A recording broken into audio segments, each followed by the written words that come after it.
বাসাতে চাউমিন তৈরি করলে রেস্টুরেন্টের মতো মজা হয় না, এর কারণ কি? আমার কাছে অনেকে জানতে চেয়েছেন। তো আজকের ভিডিওটি সম্পূর্ণ দেখলে আপনি জানতে পারবেন এই গোপন রহস্য। তো শুরু করছি আজকের ভিডিও। আসসালামু আলাইকুম সবাইকে, সবাই কেমন আছেন? আশা করি সবাই ভালো আছেন। তো আজকে আমি তৈরি করব চিকেন চাউমিন। তো চিকেন চাউমিন তৈরি করার জন্য আমি প্রথমে এখানে ক্যাপসিকাম কেটে নিব।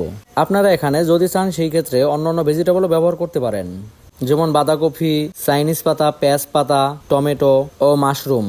তো এগুলো অ্যাড করে আপনারা চাইলে চাউমিনটা তৈরি করতে পারেন। আমার এখানে অনেক ধরনের সবজি পাওয়া যায় না, সেই জন্য আমি ক্যাপসিকাম, টমেটো, গাজর এই তিনটি সবজি দিয়ে আমি তৈরি করে দেখাবো আপনাদেরকে। তো আমি টমেটো কেটে নিচ্ছি, এরপর হচ্ছে কিছু কাঁচামরিচ কেটে নিচ্ছি, দেখতেই পাচ্ছেন, আর সাথে গাজর গ্রেট করে রাখছি।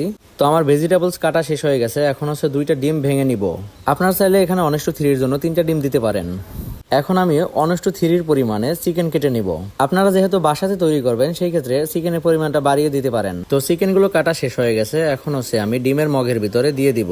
এরপর একটা কাটা চামচের সাহায্যে ভালো করে মিক্স করে নিব। চুলাতে একটা কড়াই বসিয়ে দেবে, এরপরে 2 চামচ পরিমাণে এখানে সয়াবিন তেল দিয়ে দেবো। তো এখানে আমার চামচটা একটু বড়, তো আপনারা এটা আপনাদের মতো করে দিবেন। এখন আমি দিয়ে দেবো গার্লিক সপ। তো এটা আমি আগে করে রাখছিলাম, সেই জন্য আমি এখান থেকে দিয়ে দিচ্ছি। এখন আমাকে রসুনটা ব্রাউন কালার হওয়া পর্যন্ত অপেক্ষা করতে হবে। যখন ব্রাউন কালার চলে আসবে, এরপর হচ্ছে ডিমটা আমি এখানে ছেড়ে দিব। ডিমের সাথে কিন্তু চিকেনও আছে। তো এখন আমি ডিমটাকে ভালো করে মিক্স করে নেব। তো চিকেনগুলো যাতে সিদ্ধ হয় সেদিকেও খেয়াল রাখতে হবে। এখন আমি গাজর দিয়ে দিব। তো আমার এখানে একটা গাজর গ্রেট করা ছিল। তো ক্যাপসিকামও এখানে একটা ছিল, সেখান থেকে আমি অর্ধেক দিয়ে দিয়েছি আর অর্ধেক রেখে দিয়েছি। এরপর আমি টমেটোগুলোকেও দিয়ে দিয়েছি আর সাথে কাঁচামরিচ। এখন সবকিছুকে ভালোভাবে মিক্স করে নিব। যখন মিক্স হয়ে গেছে, এরপরে আমি সিজওয়ান সস দিয়ে দিলাম 1 টেবিল চামচ পরিমাণে। সিজওয়ান সসটা দেওয়ার পরে আবার অল্প সময় ধরে আমি মিক্স করে নিব।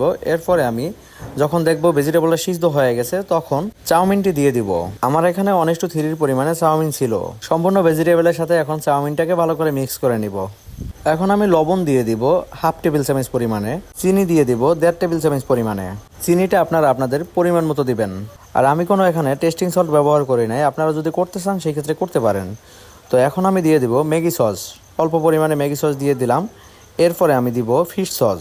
এটাও আমি সামান্য পরিমাণে দিয়েছি, আপনারা দেখতেই পাচ্ছেন কতটুকু পরিমাণে দিচ্ছি আমি। এখন আমি হালকা পরিমাণে সয়া সস দিয়ে দিলাম।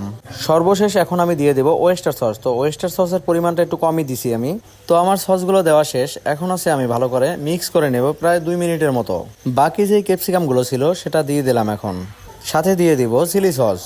আপনারা যে কোনো কোম্পানির সসটা ব্যবহার করতে পারেন, কোনো অসুবিধা নেই। সসটা দেওয়ার পরে প্রায় আমি অল্প একটু সময় মিক্স করে নিয়েছি। এখন আমি অল্প পরিমাণে চিকেন পাউডার দিয়ে দিব। সাথে দিয়ে দিব হোয়াইট পেপার। তো হোয়াইট পেপারও এখানে সামান্য পরিমাণে দিয়েছি। তো সব কিছু দেওয়া শেষ হয়ে গেছে, এখন হচ্ছে আমি ভালো করে 1 মিনিটের মতো মিক্স করে এরপর হচ্ছে একটা প্লেটে তুলে নেব। আপনারা বাসাতে যখন চাউমিন তৈরি করবেন সেই ক্ষেত্রে আপনারা এই সসগুলো ব্যবহার করার চেষ্টা করবেন, তাহলে আপনাদের চাউমিন অনেক টেস্টফুল হবে রেস্টুরেন্টের মতো। আমার ভিডিওটি কে কোন জেলা থেকে দেখছেন অবশ্যই কমেন্ট করে জানাবেন। আর ভিডিওগুলো আপনাদের কাছে কেমন লাগে সেটাও কমেন্টের মাধ্যমে জানাবেন। কে কোন ধরনের রেসিপি চান সেটা অবশ্যই শেয়ার করবেন, সেই ক্ষেত্রে আমি দেওয়ার চেষ্টা করব। তো আজকের ভিডিওটি এই পর্যন্ত। যদি আপনাদের কাছে আজকের ভিডিওটি ভালো লাগে সেই ক্ষেত্রে অবশ্যই শেয়ার করে দেবেন, অন্যকে দেখার সুযোগ করে দেবেন। তো সবাই ভালো থাকবেন, সুস্থ থাকবেন এবং আমার জন্য দোয়া করবেন। সবাইকে আসসালামু আলাইকুম।